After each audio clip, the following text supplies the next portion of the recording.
9 o'clock. Let's give it 10 seconds.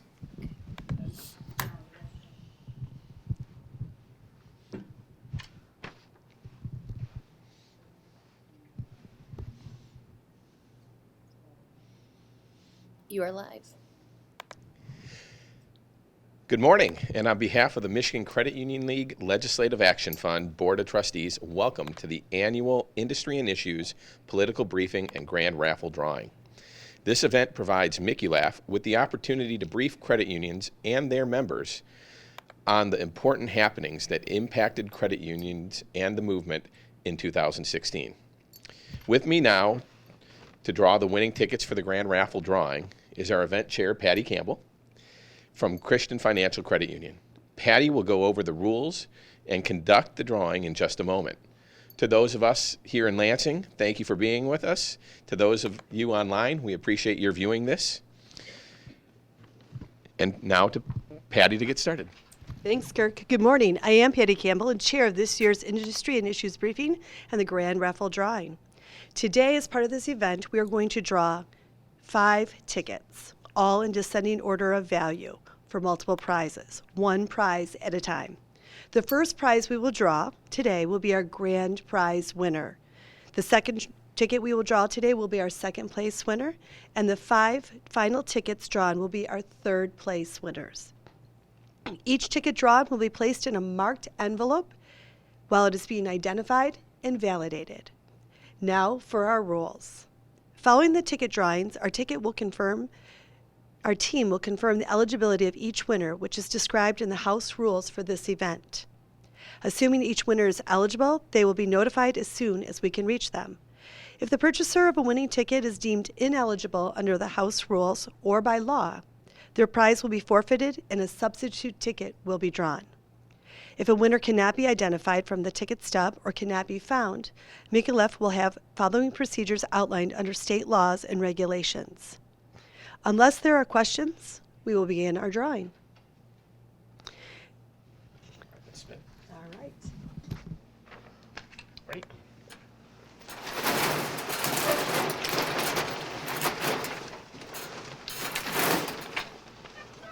There we go. All right.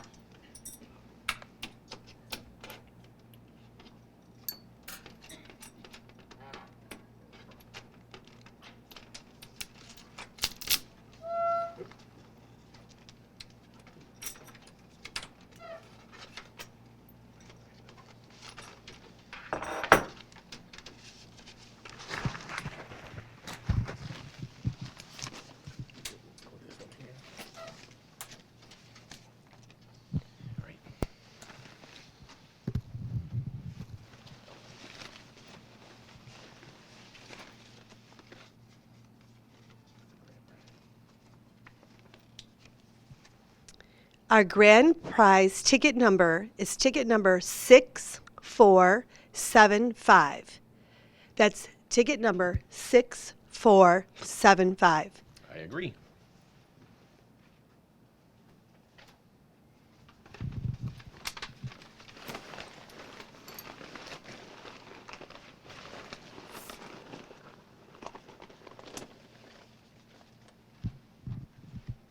And our second place ticket number is ticket number 26543. That's ticket number 26543. I agree. And the first of our 5 third prize winners.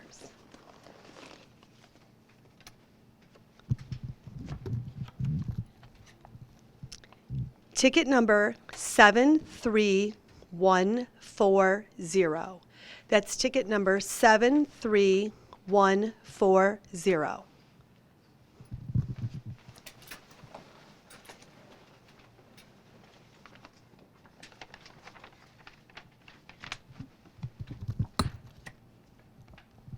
Next, third place winner is ticket number 10693. That's ticket number 10693. I agree.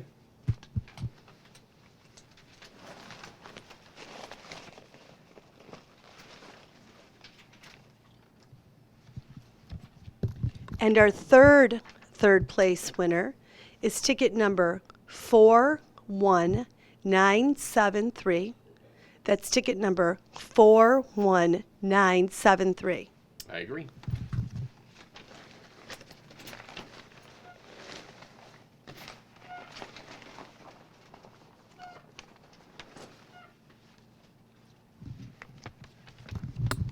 And our third prize winner is ticket number 42720. Ticket number 42720. I agree. And our final third place winner is ticket number 30610. That's ticket number 30610. I agree. Thank you. Thank you. Thank you, Patty. And thank you for those who are watching today for our grand raffle drawing. Thank you for those who came to Lansing to observe our drawing as well. That completes the drawing today. Next up will be our issues and industry briefing. We're going to start with Jordan Kingdon, who will give us an issues and political update. Jordan?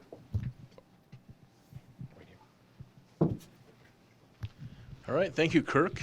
Good morning from Lansing. I'm going to give a brief issues and industry update on behalf of Michigan's credit industry. So the elections just concluded a few weeks ago. Certainly some interesting results, both nationally and here at the state level. Nationally, we have President-elect Trump taking office first part of the year. So our priorities on regulatory relief and many other pro-credit issues will be with a new administration starting in January. Here at the Michigan level, we had 13 of 14 congressional seats where MICULAF, our federal PAC, made endorsements. And we were successful in 100% of those races, including our federal lawmaker of the year, Tim Walberg, winning his re-election in a contested race. Also, 2 open seats in the federal House seats here in Michigan were being watched closely. In the 10th Congressional District, Congresswoman Candace Miller was retiring from Congress, and taking her seat over is candidate Paul Mitchell, who was endorsed by the Michigan Credit Union League Legislative Action Fund. Also winning the federal election was in the first U.S. House seat up in the UP in northern Michigan, Lieutenant General Jack Bergman, in a very tight race against Democratic challenger candidate Lon Johnson. In the State House, 110 seats were up for election this year. There were several very contested seats, and with the Trump surge here in Michigan, all of those candidates in those contested seats won their elections. The State House, which had a 63-47 Republican majority, maintains that majority, and there actually was one incumbent who lost, Bill Lavoie, down in southeast Michigan, who was also endorsed by Michigan Credit Union League. In the State House races, the Michigan Credit Union League Legislative Action Fund was successful in 98% of our general election endorsements. As far as legislative issues, we're heading into a lame duck session this fall, and we are tracking a couple of issues very closely in the remaining month and a half of the legislative calendar. The first issue is payday lending expansion here in Michigan. A few of you may remember a couple years ago we also faced payday lending reforms at the state level, and we're unsure exactly how the legislation will look. There has been a bill that was introduced early this year that we did oppose with several other consumer groups and religious faith-based organizations. Several city mayors also opposed the legislation, and we're looking closely at any proposals that are drafted and introduced here in the state legislature that would provide additional powers to payday lenders, because we want to make sure those consumer protections are in place, because this is a very high interest loan product that they offer. Also in lame duck, we are pushing for PRE legislation to be passed, which would allow for credit unions and other financial institutions to maintain the same tax rate on a property that was heading into foreclosure once the financial institution takes possession. There wouldn't be any loss of revenue. We would maintain the same tax rate that's being paid on the property prior to foreclosure. The MCL supports that legislation. It did pass out of the Senate last year, actually this year, and we're hopeful the House may take action later this fall. At the state level for legislation in 2017, we're currently working with our state and federal issues working group here at the League to identify our 2017 legislative and regulatory agenda. And on that agenda, several issues are being teed up for early 2017 consideration, including e-notarization. Also, we're looking at data breach reforms at the state level, loss of collateral on abandoned vehicles, as well as dower rights reforms here in Michigan. At the federal level, we're working closely with CUNA, our National Trade Association, on a variety of issues, which includes data security as well, maintaining the not-for-profit tax status of credit unions, member business lending reforms, supplemental capital reforms, examination fairness, as well as expanded oversight of the CFPB, including a multi-person bipartisan board, NCUA budget transparency, exemption from CFPB regulations, as well as reforms to the National Credit Union Act. We're really looking forward to working with a new administration in Washington on some of these issues come first of the year. At this time, I'll turn it over to Sarah Stevenson on a regulatory affairs team to give a brief regulatory affairs update. Sarah? Sorry. Thanks, Jordan. So a couple of things.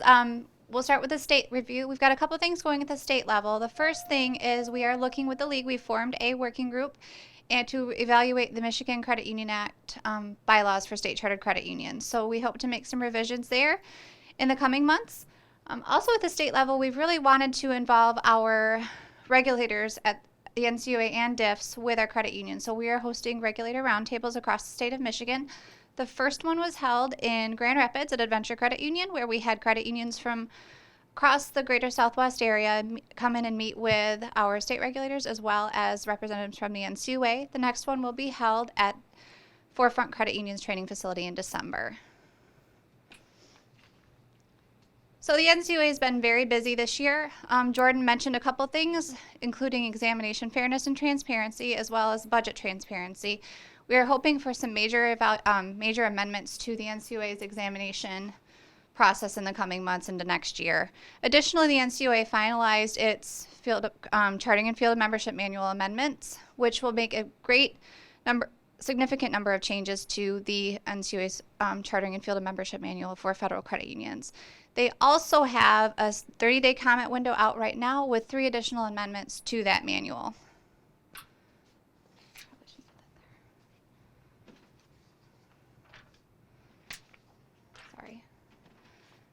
And I would be remiss if I did not mention the CFPB. So the CFPB is continuing to remain very busy. They recently issued a final rule for prepaid accounts, which include Visa reloadable cards. It will add a number of additional disclosure requirements for credit unions to comply with if they sell reloadable cards. Disclosures will need to be made as well as determining the ability to repay for a prepaid card and any overdraft loans, any overdraft type of limit they may have on these cards. Additionally, this rule is effective in October 1st, 2017, with an additional year requirement to submit these prepaid account agreements to the CFPB, which is effective in 2018. Similar to the credit card rule, when the Card Act was finalized, the CFPB required credit unions to submit their credit card agreements to the Bureau for publication. This will hold true for prepaid cards as well. Additionally, the CFPB continues to look at things that have been on their rulemaking agenda for several years, including that of overdraft protection and debt collection practices. We've been told, and it's on their agenda, that next year they will be looking at third-party debt collectors and then first-party collectors, which would include credit unions to whom as they collect on their own debts. Lastly, the CFPB issued a very extensive proposal addressing payday lending, which is in excess of 1,300 pages. Comments were due in October, and we imagine that the CFPB will be evaluating these for about a year or so before a final rule is issued. And that is all I have for today. Thank you.